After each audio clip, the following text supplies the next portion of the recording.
Good evening, one and all. I welcome all the participants to date 13 of 1 month virtual internship cum training program on IoT project development using industry grade microcontroller. Yesterday, I covered different topics like interrupt programming. Then I also discussed how to read and write EEPROM memory.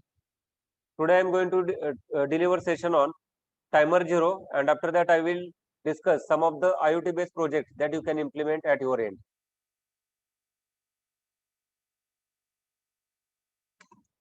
So let me start with timer 0 module. In PIC microcontroller, there are 4 different on-chip timers available. If you understand functioning of any one timer, you can make use of remaining timers. So today I will discuss use of timer 0. Timers are used for specific delay generation and counting of external pulses.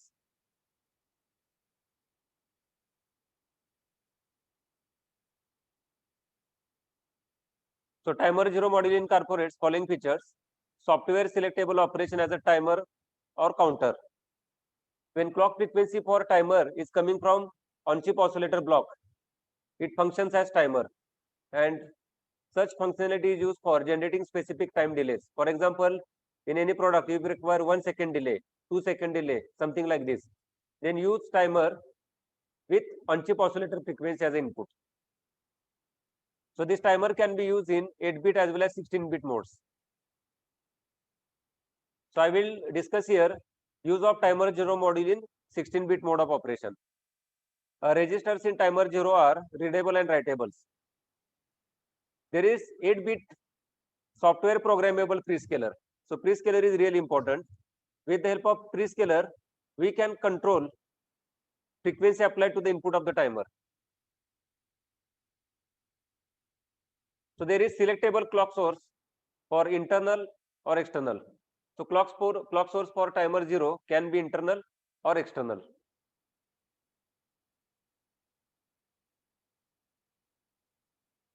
So let us understand timer 0 control register. So timer 0, with the help of timer 0 control register, we can control operation of timer 0. So there is one bit called timer 0 on. So when this bit is set to 1, timer 0 starts counting the pulses which are at the input of the timer, which are the input of the timer. Then next bit is timer 0 8-bit. So whether you want to operate timer 0 as 8-bit timer or 16-bit timer, that is decided by this bit. We want timer 0 to be operated as 16-bit timer. So for 16-bit timer, this T0 8-bit, it should be 0. Initially, timer 0 on bit will clear it, and later on at the time of switching on the timer, we will set this bit to 1. Then next important bit is T0CS, timer 0 clock source. So whether you want to count the pulses applied on external port pin of the microcontroller, or you want to count the pulses coming from on-chip oscillator through prescaler. So that is decided by this bit. So timer 0 CS bit, that is timer 0 clock source select bit. So when this bit is 1, it counts pulses on T0 CKI pin. So let me quickly show you pin diagram of the microcontroller.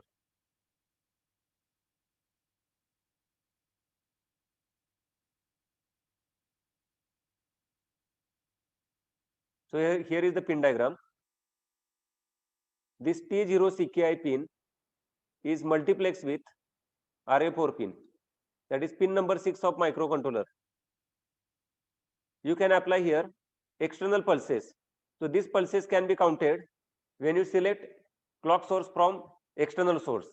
So if you select clock source from external source, it must be applied on pin number 6, that is multiplexed with RA4 port pin.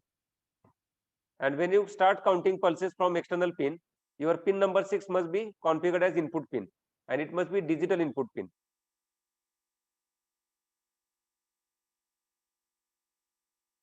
So in our case, we are going to use internal instruction clock. So our bit will be 0. Then next is T0AC, T0AC bit. This T0AC bit, timer 0 source a select bit. So whether you want to increment timer on rising edge or falling edge of the pulse, that is decided by this bit, and that is specific to external source. It is not related to internal source. So this T0 AC bit decides whether timer increments on rising edge or falling edge. So when bit is 1, timer gets incremented on high to low transition, and when bit is 0, it increments on low to high transition. As we are using internal clock source, this bit is not related to the code that we are writing. So you can keep this bit either 0 or 1, it will not have any effect. Next bit is PSA, pre-scaler assignment. So let me show you this block diagram here. This is timer 0 block diagram. This is external hardware pin of the microcontroller. It is multiplexed with RA4 port pin. We are going to select this clock source, F oscillator by 4. So we are not going to use external clock signal for timer 0. It is according to your requirement. In certain application, if you want to count number of pulses on the external pin, then you can go for selecting the external source. We are going to use on-chip oscillator. And what is the incoming frequency here? F oscillator by 4. So we can select here source, whether source is F oscillator by 4 or source is from external hardware pin T0 CKI. The next is there is programmable prescaler. So what is the meaning of prescaler? Let us understand. Your actual timer is here. Let me discuss 16-bit mode. This first block diagram is for 8-bit mode. In 16-bit mode, this part is same. Difference is here. In timer, there are two registers, timer 0 low byte, timer 0 high byte. Altogether, it can save 16-bit data. Now for this timer, suppose this is timer 0 module, TMR 0, 16-bit,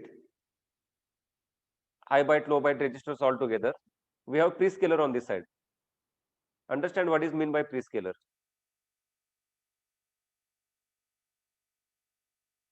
Prescaler. So prescaler is nothing but frequency divider, and input to prescaler is F oscillator by 4 if we are using on-chip clock source. So input to timer 0 comes from prescaler. So with the help of control bit, we can bypass this prescaler. When we bypass the prescaler, this F oscillator by 4 will be directly applied to the input of timer 0. So it is up to us. So when prescaler is 1:1, it will get bypassed. Prescaler is nothing but frequency divider. When prescaler is 1:2, when prescaler is 1:2, what will happen is that frequency F oscillator by 4 frequency will be divided by 2, and here you will have F oscillator by 8. Frequency F oscillator by 4 will be divided by 2. Now when your prescaler is 1:4, if prescaler is 1:4, suppose value is 1:4, then incoming frequency will be divided by 8. So here input frequency to timer will be F oscillator by 16. So by decreasing frequency, we delay counting of pulses in timer 0. So if you need larger time delay, then input clock frequency must be small. And if you need smaller time delay, input frequency must be large. So depending upon how much delay you need, accordingly, you either increase or decrease frequency to the timer 0. So this we can control with the help of this prescaler, and this prescaler is programmable. We can change value of prescaler through control register, this timer 0 control register. So when you need prescaler, you enable it. So this bit 3, PSA, timer 0 prescaler assignment bit. Prescaler is nothing but frequency divider. So whether you want to divide frequency by 2, whether you want to divide frequency by 4, that is decided by prescaler. So there are total 8 prescaler values. First of all, this PSA bit When PSE bit is 1, timer 0 prescaler is not assigned. When prescaler is not assigned, what happens is that F oscillator by 4 frequency, in the absence of prescaler, input frequency will be directly F oscillator by 4. And when prescaler is assigned, frequency will be divided based upon prescale value. So total 8 prescale values we can assign. When last 3 bits are used to control this prescaler value. So with the help of 3 bits, we can assign prescaler. PSA bit decides whether to assign prescaler or not. Once prescaler is assigned, then prescaler value is controlled with the help of last 3 bits. When last 3 bits are 0, prescale value is 1:2. When last 3 bits are 1, 1, 1, prescale value is 1:256. So according to requirement, select the prescale value. Now I will discuss how to make use of this timer for generating specific time delay. So let's go to the code. I have already written the code. I have written 2 different codes, polling method and interrupt method. I will discuss both. So first code is timer overflow detection using interrupt method. So first part of the code is exactly similar. What I have done is, in this code, I am making LEDs on and off. 4 LEDs connected on the port B. Already this code is discussed. So what I have done is, in interrupt service routine, I have toggled the condition on port B. Toggle means if previous condition of port B is on, next time when program jumps to the interrupt service routine, all port pins will be switched off. That is the toggle condition. So every time interrupt service routine is called, condition on port B will change. If it is on, it will become off, and vice versa. So you connect 4 LEDs on last 4 pins of port B, RB0, RB1, RB2, RB3. Then I have written here interrupt service routine, that is timer 0 ISR. And to check whether interrupt is occurred or not, and I already told you there is one specifier, and specifier is __ interrupt. And as we are using high priority interrupt, your argument is high priority, and then give any function name. So ISR routine, I have given this name to this function. So in this function, you are supposed to check source of the interrupt. So whether interrupt is coming from hardware source, whether interrupt is coming from ADC, whether interrupt is coming from timer, and so on.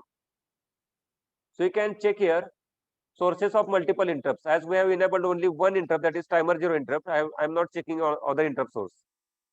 So when timer overflows, see how this timer works.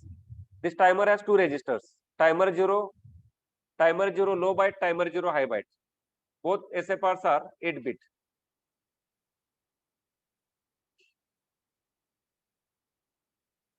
So timer 0 low byte is 8-bit, timer 0 high byte is 8-bit.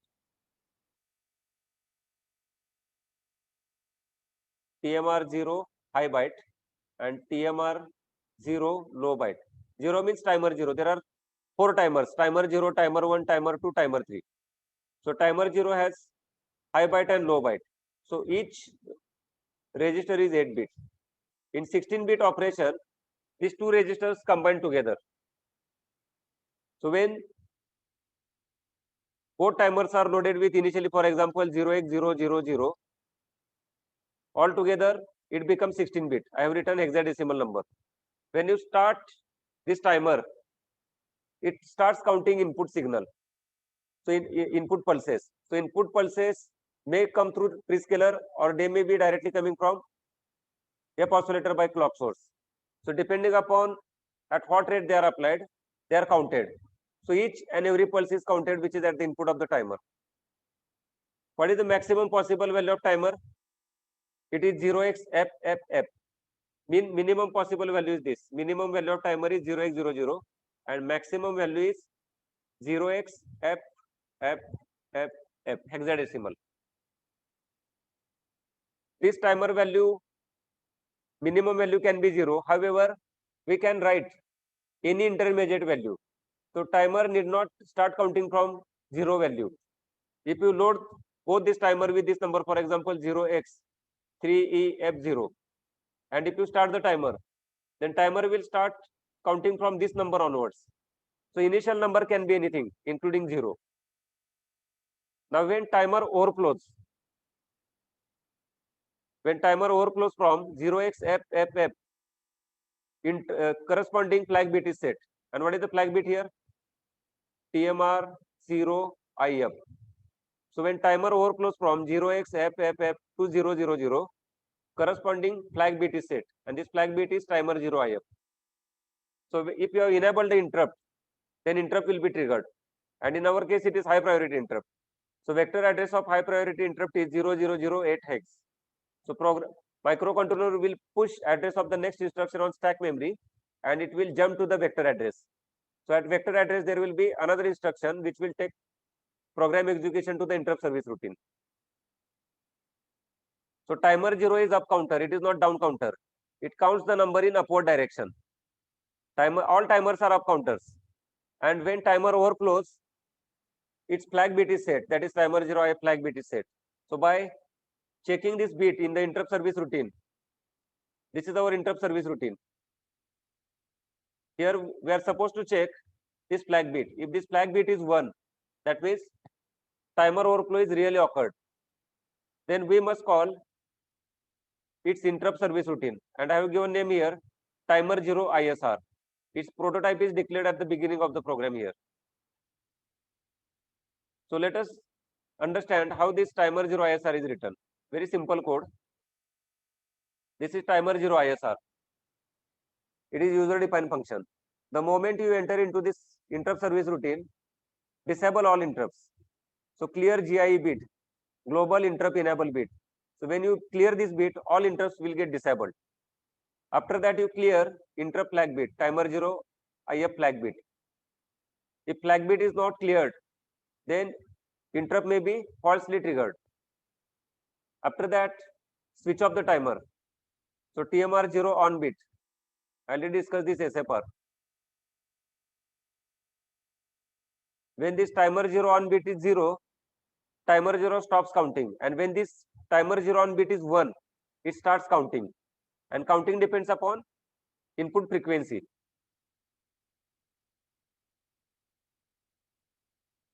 So timer is stopped from counting. After that, load your desired value. My desired value here is, for example, 0x0b, high byte is 0x0b, and low byte is 0xdb. According to your requirement, you load the value here.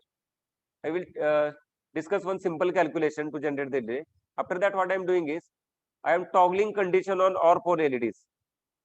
LED 1, LED 2, LED 3, LED 4 are name given to microcontroller port B. So this tilde before LED 1 indicates toggle condition or complement. If previous condition of LED 1 is logic 1, it will become logic 0. So what will happen? Each time timer overflows, LED condition will be toggled. So ultimately you will have LED blinking on port B. So we are here blinking 4 LEDs connected on port B. As timer overflows, if you don't want initial value 0, you must load appropriate values. So in my code, I am loading timer 0 high byte with 0x0b, and I am loading timer 0 low byte with 0xdb. After that, you start counting up once again. And before you exit the subroutine, enable the interrupt. So GI bit must be equal to 1. Now understand main function program. So in main function, first few instructions are similar to our previous code. Oscillator control register is loaded with 0xEF so that on-chip oscillator frequency is 4 MHz. After that, we are not using on-chip ADC. So let me delete this instruction. ADCON 1. This ADCON 1 is loaded with 0x0F so that all port pins which are multiplexed with ADC module are digital input-output pins. Next important is timer 0 control, T0 con. So T0 con, initially I am loading with 0x03, and again I am using here bit addressable instructions. So T0 con 0x03. So my last 2 bits are 1 1 here, and all bits are 0. What does it mean? I am loading initially this timer 0 control register with 0x03. What is the meaning of 0x03? PSA bit is 0. What does it mean? PSA bit is 0 means timer 0 prescaler is assigned. Remember, timer 0 prescaler is assigned. And what is the combination of last 3 bits? 01111. Combination of last 3 bits is 01111. So what is my prescale value here? 1:16. So let us understand, when prescale is 1:16, what is the clock signal input to the timer 0? Our F oscillator is 4 megahertz. Therefore, F oscillator by 4 is 1 megahertz. Our prescale value is 1:16. This is our prescaler. So prescaler is nothing but frequency divider. So input frequency here is 1 megahertz. It is further divided by 16. And here is actual timer. This is our timer 0. So 1 megahertz divided by 16.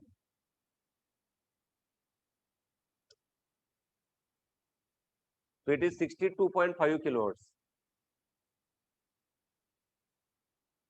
62.5 kilohertz. So if you calculate, this is F in. Input frequency to timer 0 is 62.5 kilohertz because we have used here prescaler. It is nothing but frequency divider. And we have set prescale values to 1:16. So incoming frequency will be divided by 16. So output frequency of prescaler is 16.5 kilohertz, and that is input to actual timer 0. So let us calculate time period of this input frequency. So time period of input frequency is 1/62.5 kilohertz.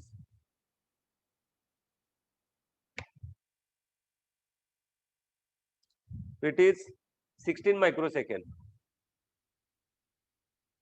What does it mean? After every 16 microsecond, content of the timer 0 will increment by 1. After every 16 microsecond, content of the timer 0 will increment by 1. Now, if initial value of timer is 0000, initially suppose timer is cleared. So how much pulses it can count? It can count 6,535 pulses. See, 0x f f f f in decimal 0x 4f means 65535. So it can count maximum 65,535 pulses. So after that it will roll over. It will overflow from 0x FFF to 000. So after this timer 0 roll over, timer 0 flag bit will set. So for this selected prescaler, how much maximum delay we can generate? Maximum delay we can generate is, for each pulse we get delay of 16 microseconds. So maximum delay is, for a given prescaler, maximum delay we can generate is equal to 65535 multiplied by time period of 1 clock pulse, which is input to the timer 0, and it is 16 microseconds. So 65535 multiplied by 16 microseconds. So maximum delay we can generate here is 1.04856 seconds. So this much delay we can generate for a given prescale value when oscillator frequency is 4 megahertz. And now in my code, initial value is not 000. Initial value is 0x0b, 0x0b dB. So with this delay, I am getting approximately 1 second delay. My initial value is not 0. With this value, with this initial value for timer 0, I am getting approximately 1 second delay. So when you load timer 0 with this value, it will start counting further. So in the main program, this is the code. Prescaler value is set and it is loaded. After that, I am clearing flag bit. I am enabling timer 0 interrupt. So we must enable timer 0 interrupt. So to enable timer 0 interrupt, where is the bit? This bit is there in INT-con register. So timer 0 flag bit and timer 0 interrupt enable bits are there in interrupt control register. So INT-con bits dot timer 0 IP is equal to 0. INT-con bits dot timer 0 I is equal to 1. As timer 0 is peripheral interrupt, so PI bit must be set to 1. Remember, timer 0 is peripheral interrupt. Unless and until you do not set PI bit to 1, timer 0 interrupt will be disabled. So when this bit is set to 1, timer 0 interrupt will be enabled. Then we must enable global interrupt enable bit, GI bit equal to 1. After that, at the beginning, I am clearing last 4 bits of the port B, that is LED1, LED2. So when this LED1, LED2, LED3, LED4 are set to 0, clear to 0, LEDs will be in off condition. After that, I am loading this timer. This initial value of timer 0 high byte is 0x0B, timer 0 low byte is 0xDB. And then switch on the timer. So when you set TMR 0 on bit to 1, timer 0 will start counting input pulses. So after timer overflow, interrupt will be triggered. Look at here, inside the while loop, there is nothing. There is nothing inside the while loop. So once timer 0 overflows, interrupt will be triggered. Program will jump to vector address where we are checking whether interrupt is from timer 0 or something else. So if interrupt is from timer 0, this flag bit will be set and then this function will be called. And inside the function, what we are doing? Initially, we are clearing the GI bit so that other interrupt will not be triggered. Then we are clearing timer 0 flag bit. We stop timer here. We are loading the timer with again this value so that we get 1 second delay. Then we are toggling conditions on the LEDs. If LEDs were initially off, now they will be switched on. Then we are again switching on the timer with the help of this bit. We are enabling the global interrupt enable bit. So once program exits this interrupt service routine, it will again come back to while loop. So once again, if timer overflows, it will again jump to the vector address. So process is repeated. So if you run this program on IoT kit, which is purchased by some participants, you will see LEDs will be blinking after every 1 second. And according to your requirement, you change the time delay. Just change the prescaler value and get the required delay. You can also determine here how much count is needed at the beginning to get the required delay. Say for example, with same prescale value, I will do one calculation. With same prescale value, if you want 0.5 second delay, then what should be initial value of the timer 0? To get 0.5 second delay,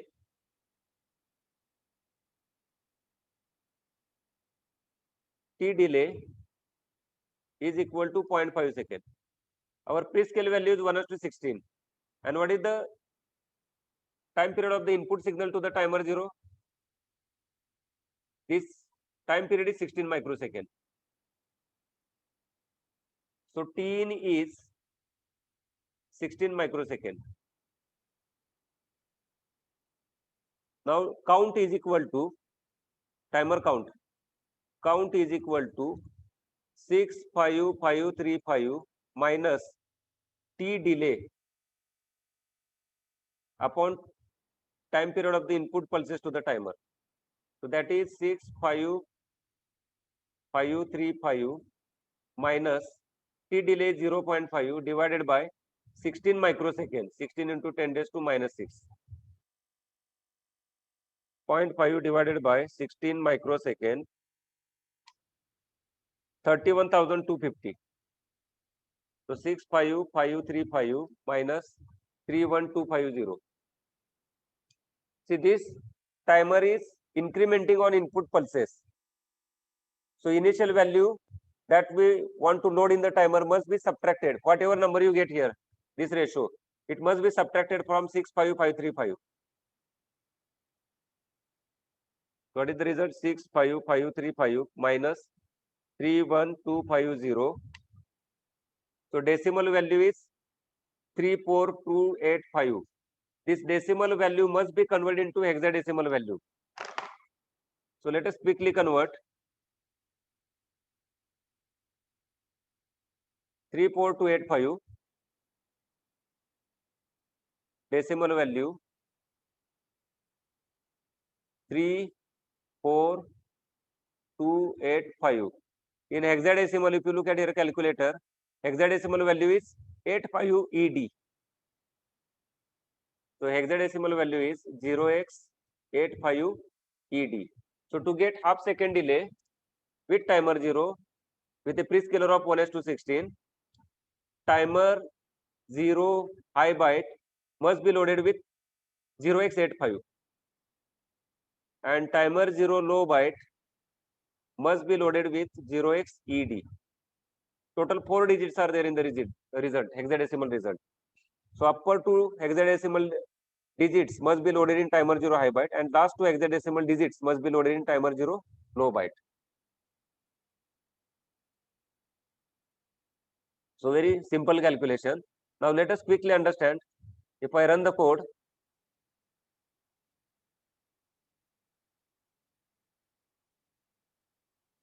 so same it is LED blinking code and delay is obtained using timer 0. So build is successful.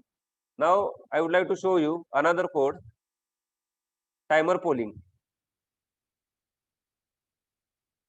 So without interrupt, we can detect the timer overflow. Same code I have written here, LED blinking code with use of timer 0 in polling method. So the function prototype is declared at the beginning.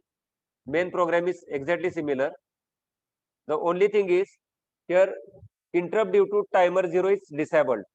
So you will see here there is no any instruction here which is related to enabling of the timer 0 interrupt. Like earlier code, there is instruction timer 0 interrupt enable, peripheral interrupt enable, global interrupt enable. So in this timer polling method, interrupt related to timer 0 is disabled. Same prescaler I have taken, timer 0 control, initial value this loaded with 0x03. In earlier code also, timer 0 control register is loaded with 0x03. So same prescaler we have taken here. The only difference is from while loop, I am calling this timer 0 ISR. So in timer 0 ISR, we are generating 1 second delay. After that, I am toggling condition on the last 4 bits of the port B. And name givens are here LED1, LED2, LED3, LED4. So inside the main program, I am calling timer 0 ISR. And after that, I am toggling the condition. So each time we call the time ISR function, we get 1 second delay. Now inside this function, as we are not using interrupt, what I have done is, first of all, interrupt flag bit is cleared. Then timer 0 is loaded with 0x0p, 0x0d. So with this value, we get 1 second delay. After that, switch on the timer 0. To switch on the timer 0, set timer 0 on bit to 1. And then wait here till timer 0 overflows. So inside the while loop, I am checking timer 0 IF is equal to 0. So as long as timer 0 interrupt flag bit is 0, wait in the while loop. Once timer overflows, timer 0 IF flag bit will be set to 1 and program will come out of the while loop. So here with this piece of code, what we do is we continuously poll timer 0 flag bit. And when timer 0 flag bit is 1, it implies that timer 0 overflow occurred and we get 1 second delay. After that, what we do? We switch off the timer. Remember here in earlier program, we were switching on the timer. As we are, as we are using polling method here, once timer is switched on, we wait till timer overflow occurs with the help of this while loop. So before we exit the subroutine, timer 0 must be switched off because we are using polling method. In polling method, we continuously check flag bit and we detect overflow. In interrupt method, what we are doing, we were not using this while loop. And before you exit this flag bit, you can either clear here or at the beginning of the counting you can clear. That is up to you. So this is polling method. You can use any method according to your requirement.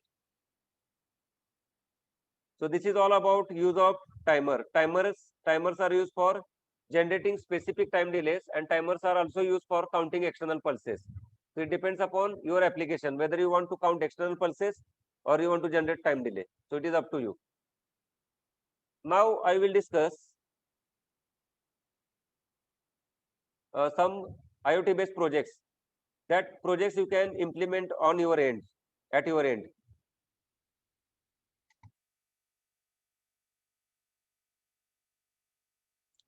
So before I proceed further,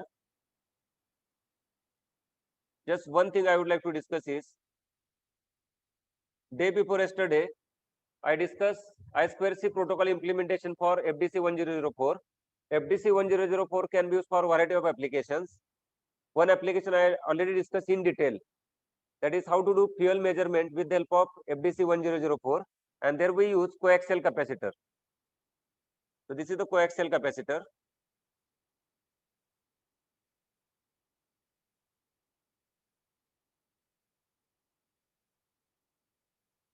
So this coaxial capacitor I already discussed. This coaxial capacitor we can use for measurement of fuel level in the tank. This is the working model that we have developed. We use shielded cable as I already mentioned. Now if you want to make use of same capacitive sensor for soil measurement, we need to modify our sensor, because we cannot insert this coaxial capacitor into the soil. And even if you insert, problem will be soil may get stuck inside the capacitor. So this coaxial capacitor is not suitable for soil moisture measurement.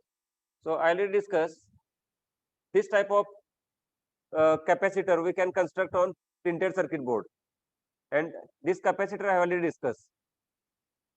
So there is middle electrode here, and there are two outer electrodes which are short circuited with each other. So here also, when you insert this capacitive sensor, which is fabricated on PCB in the soil, then capacitance will change. So in the absence of soil, capacitance will be small. When you put this sensor inside the dry soil, your capacitance will be increased. And when moisture of the soil increases, capacitance will further increase. So what you can do is, the method which I showed for calibration of fuel measurement, same method you can apply for soil moisture measurement. So what you need to do is, you properly remove the offset capacitance, then insert this sensor into the soil. Initially your soil must be dry. Then you note down the reading for dry soil. Equivalent digital number that you get when you read capacitance value from the FDC 1004 using I2C protocol, you will get some number. I already shared code to you. Same code you can use for calibration purpose with little modification, because your offset capacitance will be different here. So once you properly manage with the offset capacitance, you will get proportional decimal number on the display. So insert this sensor into the dry soil initially, note down the reading for dry soil. Now you increase soil moisture in steps of, let's say, 5%. Initially have 5% moisture in the soil. Note down the reading 10%, 15%, 20%, and so on. So for each known moisture level, note down the reading and use that data to convert your soil moisture in percentage. So whatever data you get, same data you can use it for calibration, and you can make use of that data in your program, so that your program will display correct moisture level. Let me tell you, your fuel level measurement will be highly accurate with the help of this method.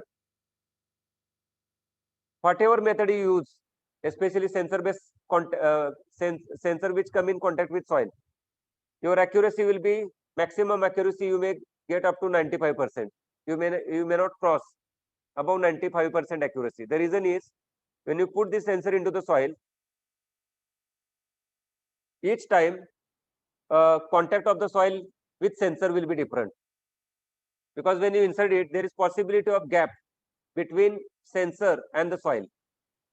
Another possibility is density of the soil will be different each time. So for same moisture level, there is variation in the reading, and you cannot get here 100% accuracy, and you require several measurements to remove this inaccuracy in the result. Same method you can use for soil, this content of moisture in different types of grains, and one video I already showed you. So I have modified here this capacitive sensor. Here sensor is different. This is for soil. and for measurement of soil content in different types of grains, this type of capacitive sensor is suitable. Before I discuss projects, you must understand relay. So I will quickly discuss about relays. So relay is electromechanical switch. So relay consists of electromagnetic and moving armature inside it. So contacts inside the relay depends upon whether relay is energized or not. Each and every relay consists of electromagnet. So there is electromagnet inside the relay. So when electromagnetic is energized, magnetic field is produced, and this magnetic field moves the position of armature inside the relay. So when armature moves, position of the switch gets changed. So there are different types of relays available in the market.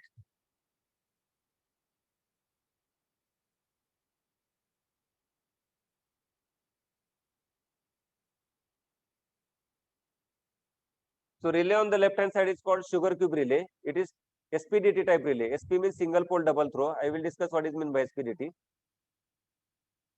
The manufacturer is Good Sky. It is from Taiwan. Bottom side of that is pin out of the relay, SPDT relay. You will see here a moving cursor. This terminal is common terminal. Then relay coil terminals. So here you must apply 5 volt, 12 volt, 24 volt or 48 volt depending upon voltage rating of the relay. So relay coils have voltage rating in the range of 5 volt, 6 volt, 12 volt, 24 volt and 48 volts. Then there are another two terminals normally closed. NC stands for normally closed and NO stands for normally open. Then power relays are also available in the market. Power relays are also available in SPDT and SPST type. So on the right hand side of the screen you will see power relays. Power relays have maximum current rating up to 30 ampere, whereas the sugar cube relays have current rating up to 9 ampere. If you want to control the load having higher current rating, see as I told you, these power relays have switching current rating up to 30 ampere.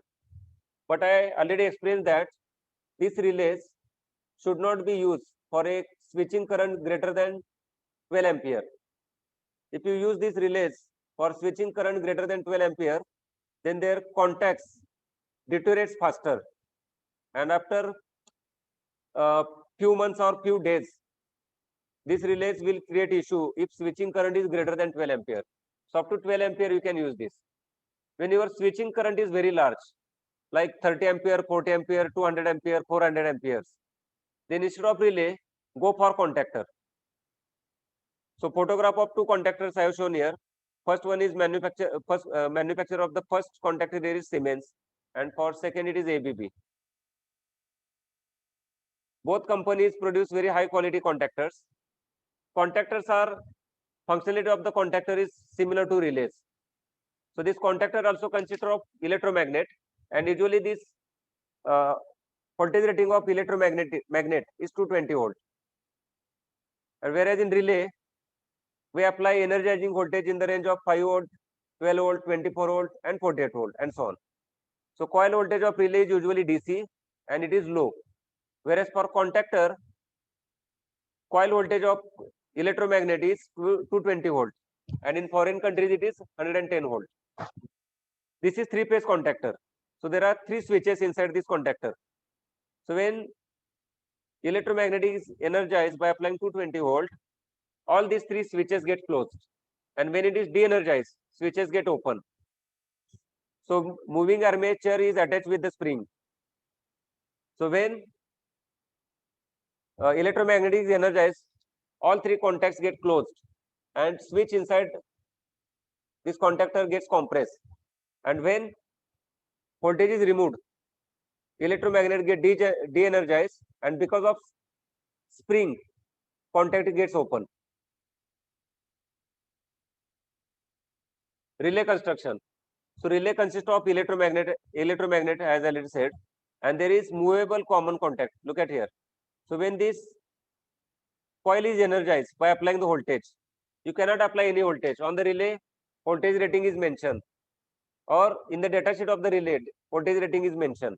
So if voltage rating of the coil is 5 volt, you should not apply voltage greater than 5 volt, otherwise this coil will burn. So when voltage is applied this coil, magnetic field will be generated, and this magnetic field will pull this moving contact, which is also called armature. So it will pull towards this electromagnet, and the switch will get here closed. And when electromagnet is de-energized, it will be at other position. So in this slide, you will see there is moving armature here, and its position is controlled by presence or absence of magnetic field. And magnetic field is generated with the help of coil wound on this iron core. Poles and throw concept in the relay. So relay consists of number of switches inside it depending upon its construction. So let us understand what is meant by throw. First of all, pole. Pole refers to the switch inside the relay. If there is one switch, then relay has one pole. If there are two switches, relay has two poles. The number of switches inside the relay is called pole of the relay. The number of circuit being controlled per pole is called throw. So example of single throw. So there is one pole and it has only one throw. So such relay is called single pole single throw. Then symbol of double throw. There is one pole here, there is only one switch, and two circuits are controlled on the output side. It is called single pole double throw. So when relay coil is de-energized, this pole will be connected to one circuit. Look at here, this is called normally closed terminal. And when it is energized, it will get connected to another contact, which is called normally open. So symbol of SPST relay, single pole single throw. Then SPDT relay, single pole double throw. The most widely used relay is this single pole double throw. Then double pole single throw, symbol of double pole single throw, and double pole double throw. So these are the symbols of relay. Quickly understand forms of relay. So types of relays are also classified based on its configuration, known as forms. So there are three forms used with relays: Form A relay, Form B relay, and Form C relay. Form A and Form B relays are always single pole single throw. In Form A relay, contact is always in open condition. So Form A is an SPST relay, single pole single throw with normally open. So whenever voltage is not applied to the electromagnet inside the relay, it is in open condition. And when voltage is applied, switch will get closed inside the relay. So its default condition is normally open in the absence of energizing voltage. Form B relay is single pole single throw, but it is in normally closed condition. So when you apply voltage to the electromagnet inside the relay, switch will get open. And third type is Form C relay. So Form C relay is SPDT relay with single pole double throw. So there is one normally closed contact and one normally open contact. Relay specifications. So DC voltage of relay coil is 5 volt, 6 volt, 9 volt, 12 volt, 24 volt, and 40 volt. So relays are available in these coil voltages. For 5 volt relay, coil draws around 70 milliampere current. So when you energize the relay coil of 5 volt, it will draw current around 70 milliampere current. Relay has mechanical operations up to 1 crore. However, electrical operations gets reduced to around 1 lakh. And if switching current is large, then these operations will further decrease. So whenever you switch larger current, sparking happens inside the relay contacts. And because of sparking, there is wear and tear in the contacts. Data sheet of the sugar cube relay. This is the data sheet. So in the data sheet, important parameter is this coil voltage and what is the current drawn by this coil. For different relays, current is different. Like for this Omron relay, when 5 volt is applied, it draws around 79 milliampere current. And the sum of the relays which I am using, it is drawing around 72 milliampere current. Coil resistance is 63 ohm. So 5 volt upon 63, it will be around 79 milliampere. For higher voltages, required current falls down. See, magnetic field generated by any coil depends upon power. And what is power? Power is voltage into current. So magnetic field produced by any coil carrying DC current depends upon power applied. So in higher voltage, maintained power is same. So when voltage is 48 volt, while voltage is 48 volt, required current is small here, 8.33 milliampere. So when you multiply relay coil voltage into current drawn, you will find that in all cases here, power will be almost same. So for a given power, specific amount of magnetic field intensity is generated. So for different coil voltages, same amount of magnetic field intensity is produced because internal structure is same except coil construction. This relay has number of cycles, life expectancy, like mechanical operations 1 CR, electrical operations around 1 lakh. And if switching current is large, this electrical operations will further decrease.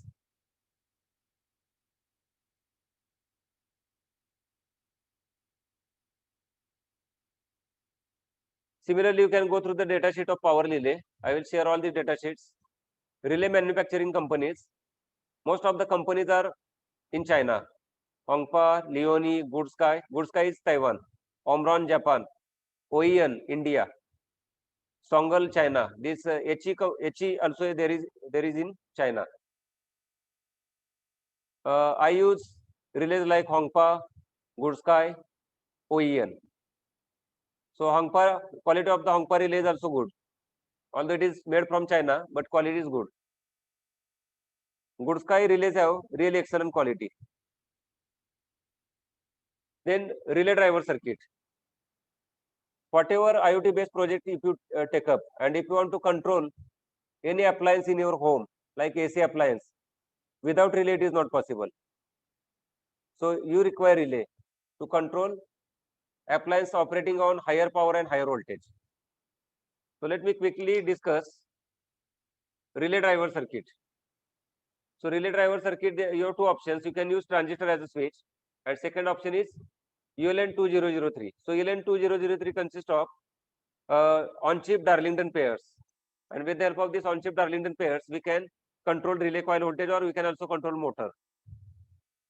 So ULN2003 IC can be used for controlling the relay as well as DC motor. So let us understand transistor as a switch. So what this circuit is very simple. You will have here a transistor. I do not recommend to use BC547 transistor. Current rating of BC547 transistor is 100 milliampere, and here our switching current is around 80 milliampere. So it is very close to its maximum current rating, and I practically observed. Initially, when I use BC547 to control the relay coil, after few months, there were some issues in some of my products. So thereafterwards, I started using BC337. So I recommend to use BC337 transistor as a switch for driving the relay. So now you have here this relay coil. Suppose you are using relay having coil voltage of 5 volt. This is ground side. This is current limiting resistor RB. Remember, if current limiting resistor RB value is not proper, your transistor will again damage. So value of RB is really important. We'll discuss how to calculate value of RB. So this side will be connected to port pin, any microcontroller port pin, for example RB0 pin. So when you apply logic 1 here, transistor will be switched on. When transistor is switched on, ensure that it goes into saturation region. If transistor goes into active region, it will heat up and relay will not be properly switched on. So relay must go into saturation region, otherwise transistor must go into saturation region, otherwise it will get damaged. In the saturation region, this is collector of the transistor, this is emitter. In the saturation region, this VC sat voltage will be very small.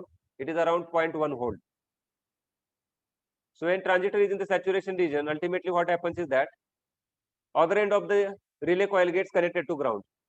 And when transistor is off, other end of the relay coil is floating. It is not connected anywhere. One end of the relay coil is connected to 5 volt. This is symbol of relay coil. So one end is connected to 5 volt and another end is connected to collector. So when transistor is completely switched on, when it goes to the saturation region, what happens is that on this side applied voltage is 0.1 because there is one volt drop here. So this relay coil will be switched on, and when transistor is switched off by applying logic 0 on the input side, what we get here is off resistance of transistor will be very large. So what will happen is that this lower end of the relay coil will get disconnected. That means as good as lower end of the relay coil is floating, it is not connected anywhere. So to switch on the relay coil, apply logic 1 on the input side here. Logic 1 means 5 volt, and to switch off the relay, apply logic 0 here. So that we can control with the help of microcontroller program. As already mentioned, value of this RB must be proper. If value of RB is not proper, transistor may not be driven into saturation region, it may go into active region. Now in active region, what is the problem? In active region, voltage across transistor, for example, voltage across transistor may be, for example, 2 volt in the active region. In the active region, voltage across transistor may be 2 volt. Now what will happen is that current, sufficiently large current will flow through the transistor from collector to emitter. Instead of 70 milliampere current, now this current may be, for example, 50 milliampere. Now 50 milliampere into 2 volt. What is the power dissipation in transistor? Across transistor voltage is 2 volt. That means across coil voltage is 3 volt. Ohm's law, Kirchhoff's voltage law. So when voltage across transistor is 2 volt, voltage across coil will be 3 volt. So power dissipation in transistor will be voltage across transistor is VCE into IC. In our case, VCE is 2 volt and IC is 50 milliampere. So this power dissipation is, it is 100 milliwatt. In the data sheet for BC337, maximum power dissipation for transistor is 625 milliwatt. However, even with 100 milliwatt power dissipation, this transistor will heat up, and if you keep the relay on for longer time, there is possibility of damage to the transistor. And if power dissipation is 100 milliwatt, temperature will rise, and you may require heatsink. And use of heatsink on transistor will add cost to the product. It is not recommended to put heatsink on the transistor when it is used as a switch. Cost will increase. And also, as coil voltage will not be 5 volt when transistor is on, it will get only 3 volt. So less magnetic field will be generated and pulling force inside the relay will be small. So contact will not be properly in the latch condition. Now when transistor is in the saturation region, let me once again do simple calculation. When transistor is in saturation region,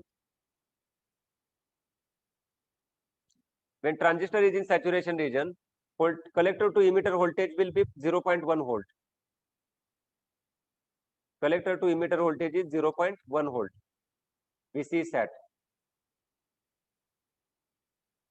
It means that collector voltage, if you measure collector voltage with respect to ground when transistor is in saturation region, it will be 0.1 volt.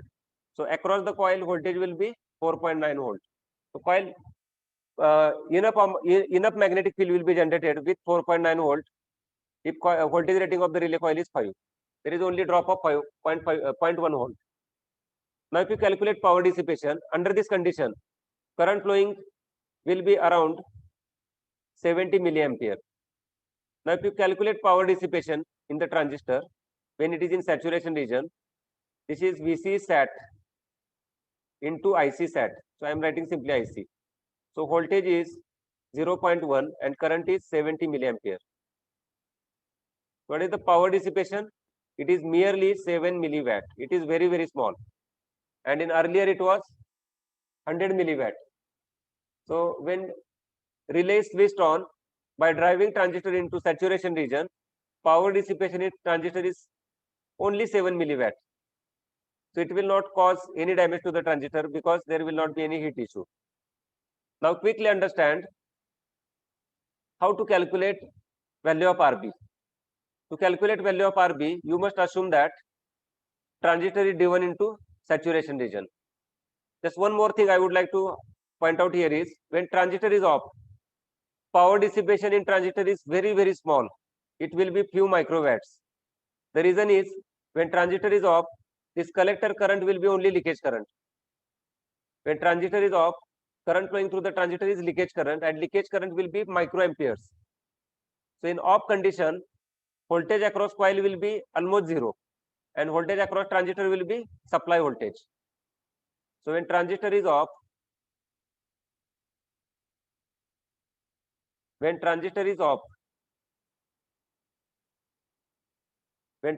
off, voltage across collector to emitter is 5 volt, and this collector current will be equal to ICEO, leakage current, and it will be on the order of microampere. Let me write few microampere, for example 10 microampere.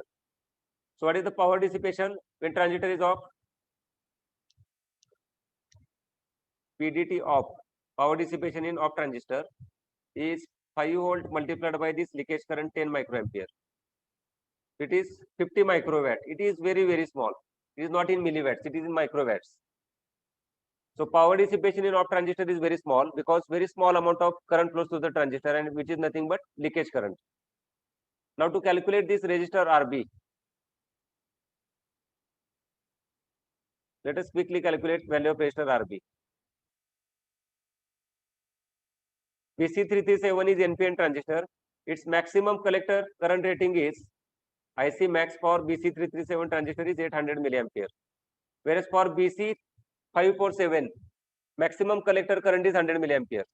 So I always recommend to go through the data sheet to my students. So for transistor selection, you always go through the data sheets. So this is relay coil.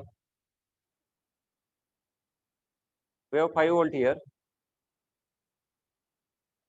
Now to calculate resistor RB, what will assume that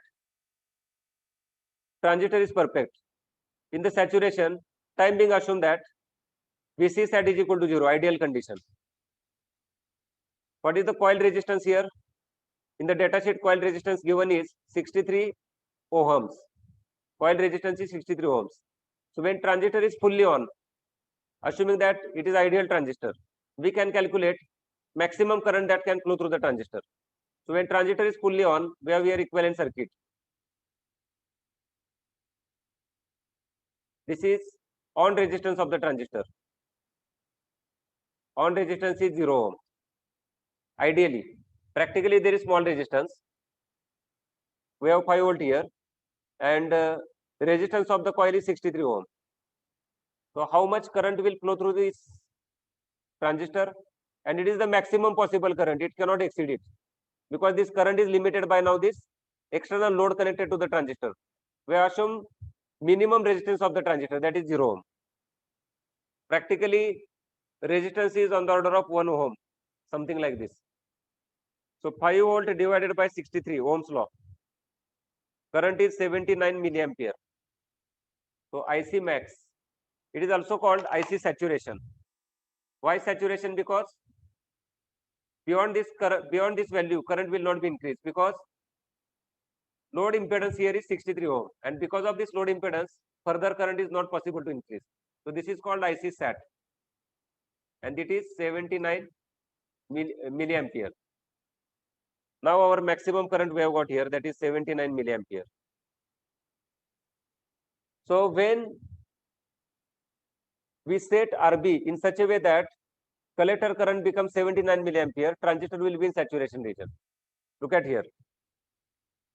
We have here input current IB, and this output current IC is equal to beta IB plus leakage current. I am neglecting leakage current now. So we know this IC sat. IC sat is equal to theta into IB sat. So when base current results in collector current saturation, that corresponding base current is called IB sat. Or to avoid the confusion, I will write simply IB. Now our job is to find out proper value of base current for a given value of current gain, so that collector current becomes 79 milliampere. So 79 milliampere is equal to, we will take here beta mean, minimum value of current gain. So beta mean, if you go to the data sheet of transistor,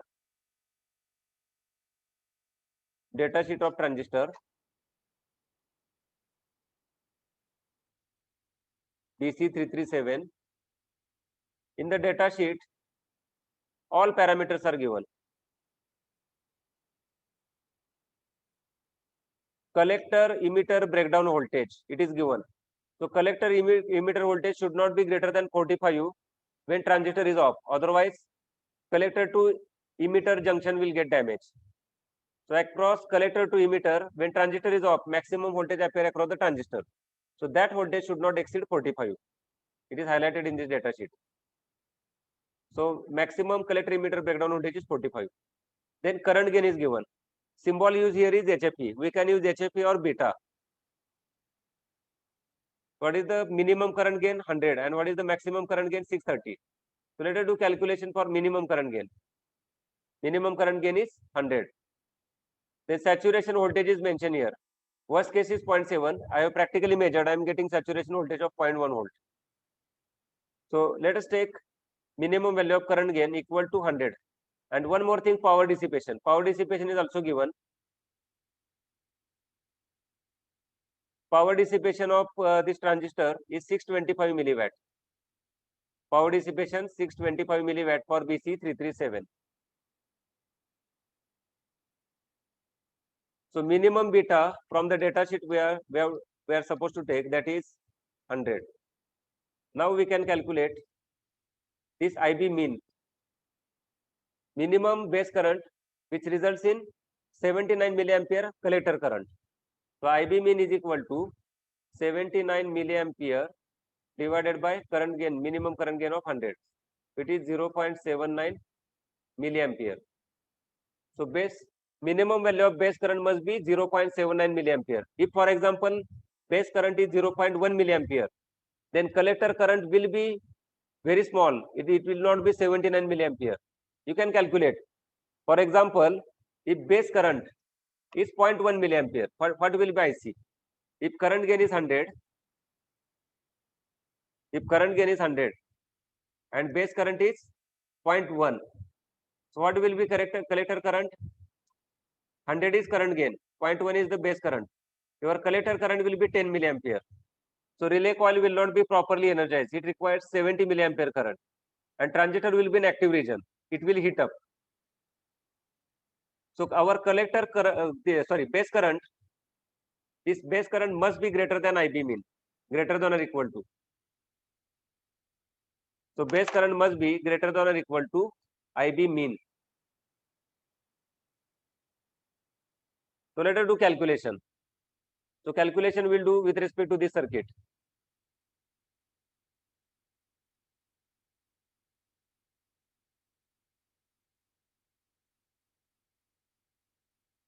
This is 5 volt. This is current limiting resistor RB. And let us assume here logic 1 is applied. Voltage is 5 volt. When transistor is switched on, voltage drop across base to emitter junction is 0.7 volt. So we have here 0.7 volt drop. 0.7 volts. Apply Kirchhoff's voltage law on the input side. So here input voltage is 5. We have ground here, and Vin is equal to 5 volt. Apply KVL. This 5 volt is equal to current flowing through RB is IB. 5 volt is equal to IB RB plus 0.7 volt. 5 minus 0.7 is equal to IB RB. Now what is RB? RB is equal to 5 minus 0.7 is 4.3 divided by IB. And how much IB? Minimum IB is required 0.779 milliampere. So 4.3 divided by 0.79 milliampere. So required base resistance is 4.3 divided by 0.79 milliampere. Resistance value is 5.44 kilo ohm.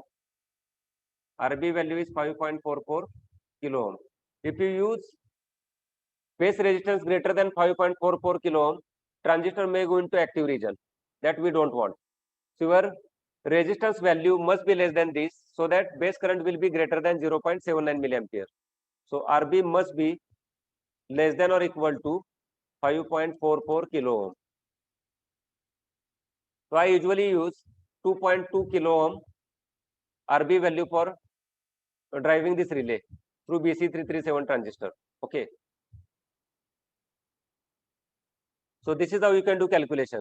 Another thing is the supply voltage can be up to 48 volt, but for BC337 it should not be 48.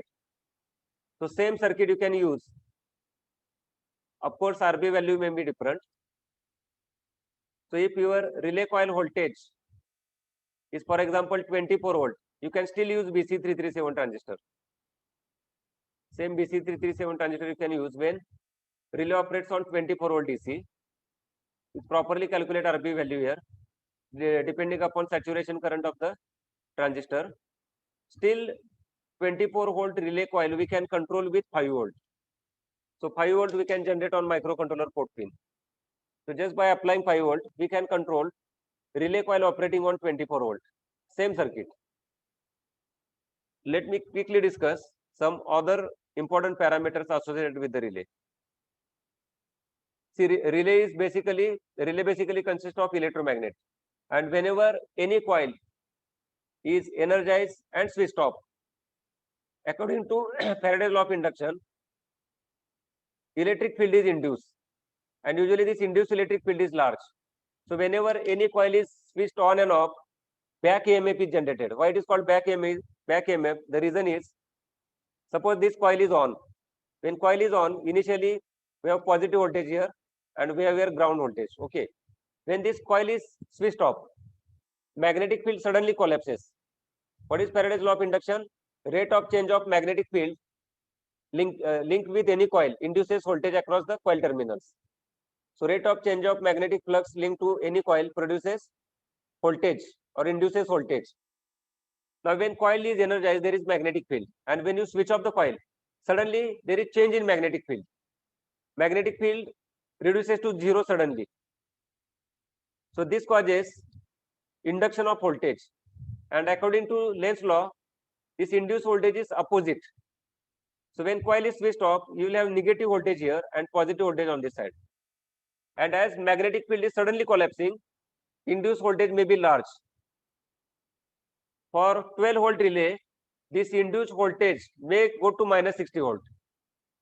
What is coil voltage? 12 volt. For 12 volt relay, we may get back EMF up to minus 60 volt. So I will show you this voltage through this video. I am going to continue for another 10 minutes. I want to complete topic on relay today.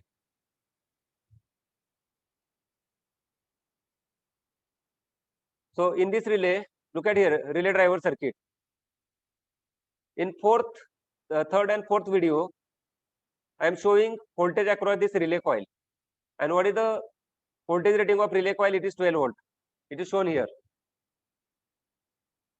This figure shows voltage across coil with respect to time. So when relay is switched off, suddenly voltage induced across the relay becomes minus 60 volt. In this diagram I have mentioned here, relay is switched off, relay is switched off. So let me play first video.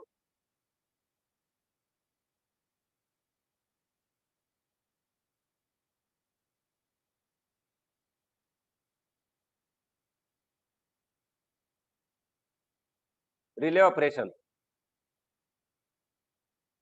I have removed outer plastic enclosure of relay. I am applying voltage to this relay coil. When it is magnetized, armature gets attracted toward the core and it causes closing of the switch. Then second video, relay sparking. In the first video, AC load was not connected. In the second video, 200 watt bulb is operated through these contacts. You will see here, sparks are generated. There is sparking. So whenever you switch the current, when contact gets closed or contact gets open, spark is generated. Same thing happens when we operate electromechanical switches in our home. Spark is generated whenever we switch the load on and off because of this current. Another video, third video, is on back EMF. So in this third video, what I have done is voltage across coil is displayed on the oscilloscope screen.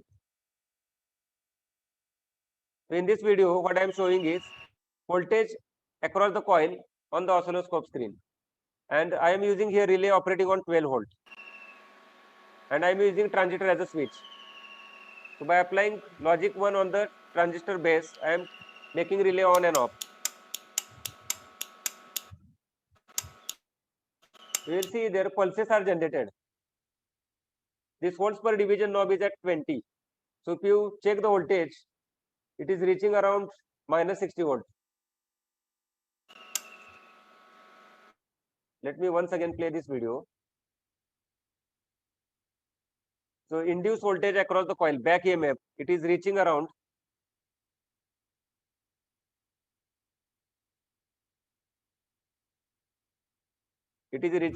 minus 60 volt.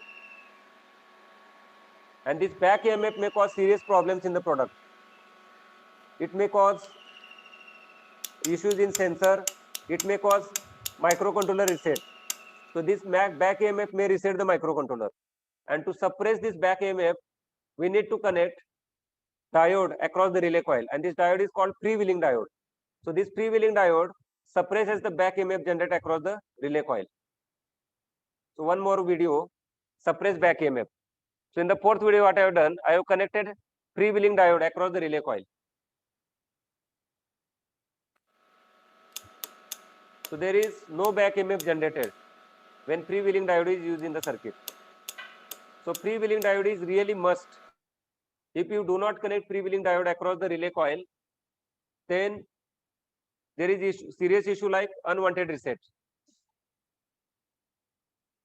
So how to connect this? How to connect the freewheeling diode? So you must connect freewheeling diode across the relay coil like this. It must be connected parallel to the relay coil. Anode must be connected to the collector side of the switching transistor, and cathode must be connected to the VCC. So when back EMF is induced back EMF will have negative polarity here. This diode will get switched on and it will suppress the voltage. The diode will not allow back EMF to reach higher voltage. So immediately this back EMF will be suppressed when relay coil is switched off. So this diode is called freewheeling diode because it provides free path for the back EMF freewheeling diode. Now how to connect contacts? What is the application of relay? Relays are used to control high power or high appliances operating on the higher voltage. This relay coil is controlled with the help of 5 volt signal. Very small signal is required to switch on the relay. So whether relay coil operates on 24 volt, 48 volt, something like that, we can control it with small 5 volt signal. Let us take example of single pole double throw relay, SPDT relay. So SPDT relay has number of contacts. This is normally closed contact.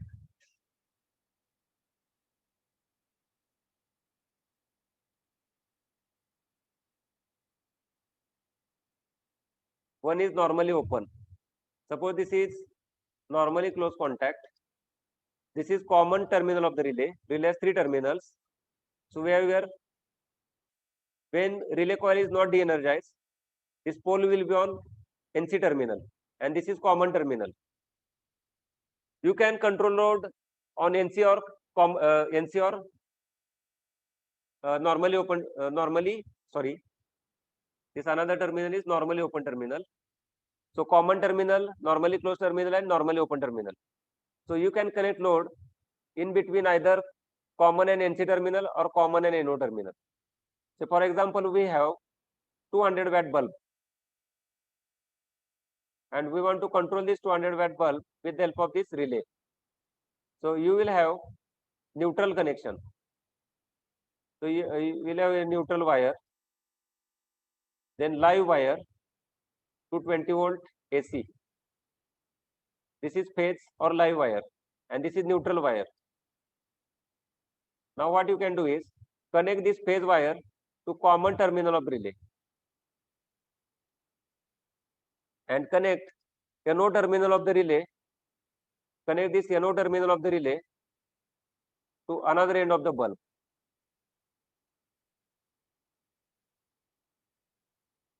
Now neutral wire is directly connected, but phase wire is routed through this relay.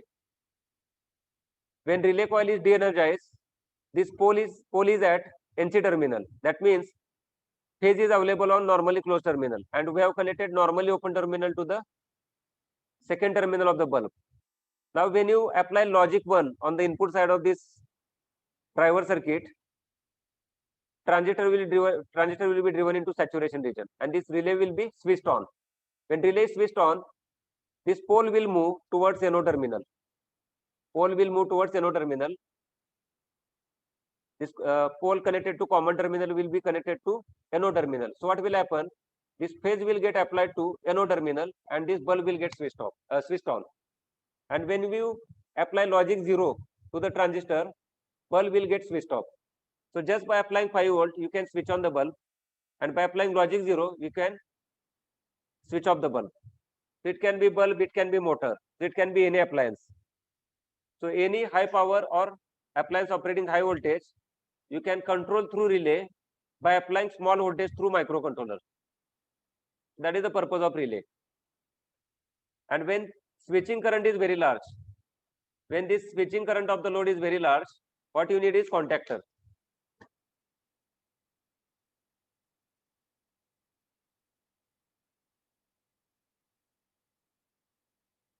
You can also make use of this ULN 2003 IC for controlling the relay.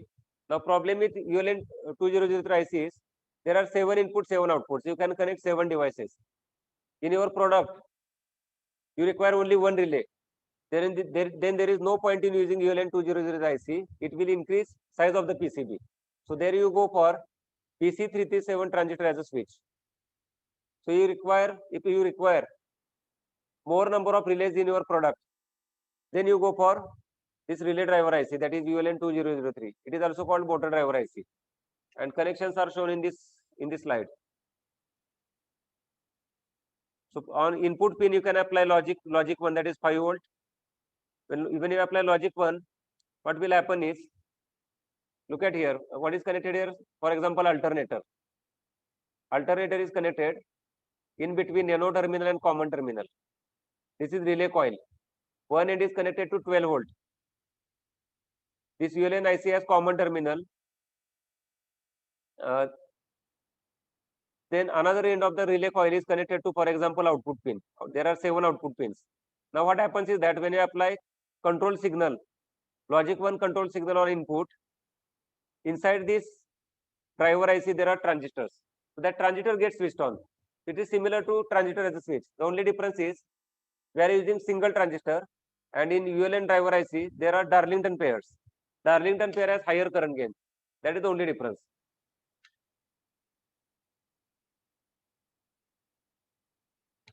Actually, I wanted to discuss projects today, but most of the time is spent on timer 0 and discussing the relay operation. I think I must stop here. So tomorrow I will discuss 3 IoT based projects in detail, and after that I will start session on PCB design. So I end today's session here. We will go for question answer.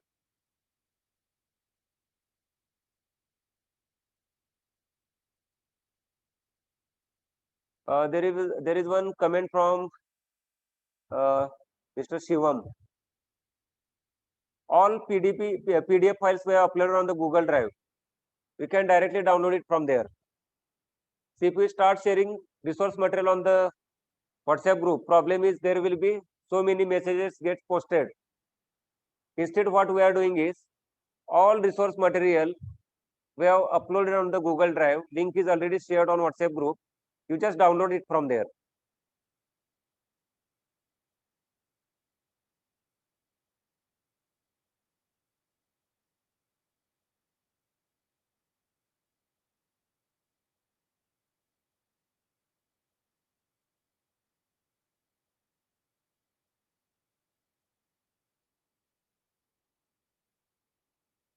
Why we connect inductor in relay circuit? Let me answer. There seems to be some confusion. Why we connect inductor in relay circuit? As I already told you, relay consists of coil. This coil is made up of copper wire. So whenever you construct any kind of coil, this coil has inductance as well as resistance. And usually in the symbol of the relay, symbol of inductor is used. That's why there is confusion.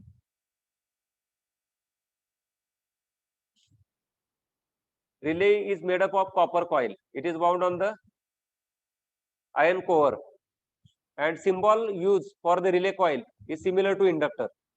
So I already mentioned name here. This is relay coil. Symbol of the relay coil, nothing else. So when you pass current through the any coil, it produces magnetic field, and this magnetic field is axial. I hope most of you have studied magnetic field produced by circular loop. If we have circular current carrying coil like this, if it carries DC currents like this, then according to right hand thumb rule, you can determine what is the direction of current. So if you hold circular current carrying coil in your right hand, and if thumb denotes direction of current, if curl finger denotes direction of current, then the thumb denotes direction of magnetic field. So magnetic field here will be axial. Magnetic field will be axial.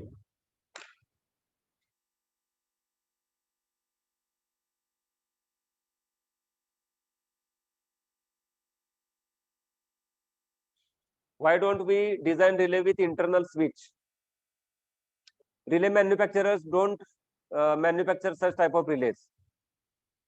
Otherwise, it is possible to design relay with internal switch. So it depends upon manufacturer.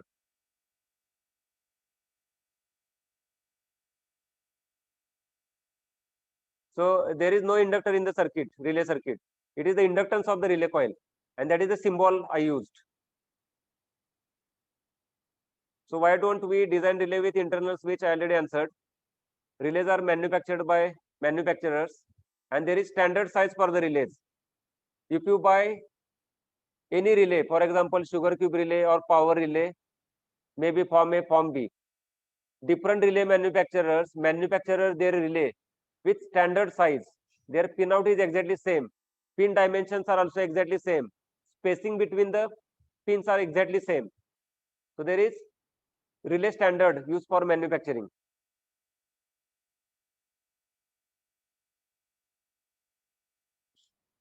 Using timer 0, the LEDs were toggled. The duty cycle was 50%. How to make duty cycle 10%? So what you can do is, there are number of ways. If you want to do it using timer, then what you need to do is, you need to put one more condition here. So when, for example, you check whether LED is on. If LED is on, then load timer 0 high byte, timer 0 low byte for different number. And you check when LED is low, then you load timer 0 high byte, timer 0 low byte with different number. That is the only change. Say for example, let me do it here. If you want a different duty cycle, what you want is, you want 10% duty cycle. So what I will do is, if LED 1, I can check any one LED. If LED 1 is equal to logic 1, if LED 1 is equal to logic 1, then my initial value in the timer is, for example, this. Else, LED will be off. So my initial timer value will be different. So I open here timer 0 code using polling method. Now we want op time larger. We want op time larger. And what we are doing here? If LED is already 1, we must check here. If LED is 1, this time is different. You can load here different value. So this way you can generate 10% duty cycle. Just you need to do time calculation. So because of limited time, I will not discuss here time calculation. I already discussed it. So just accordingly, you load timer 0 with initial values appropriately.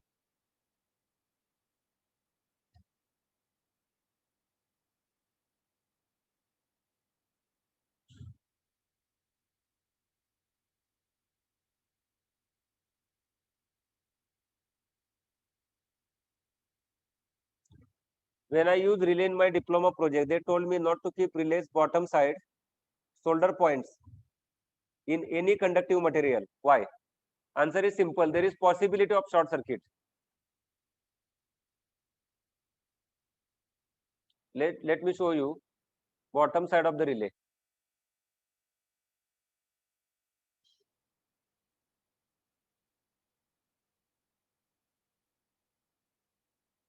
If you mount this relay on the conductive material, then there is possibility of short circuit, especially some of the pin carries 220 volt AC.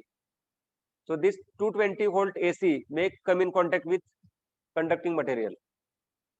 So there is issue of short circuit. That's why you should not mount bottom side on conductive material.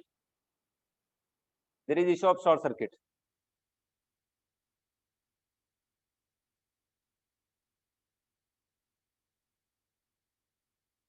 Any other questions?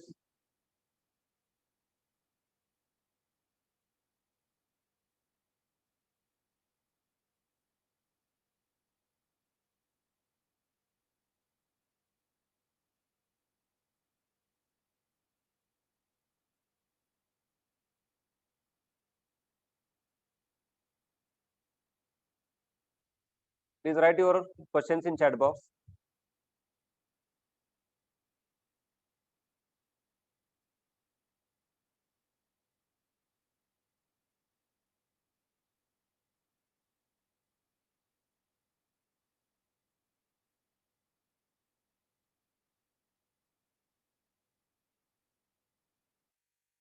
Time delay generation using timer 0 with interrupt and polling method. Both codes are already uploaded on Google Drive.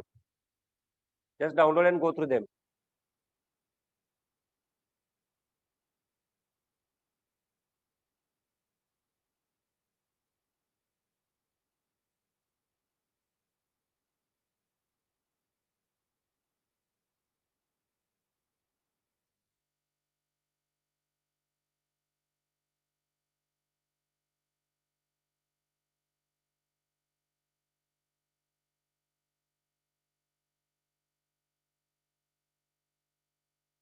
So all questions are over in chat box. I am going to close today's session. So thank you so much.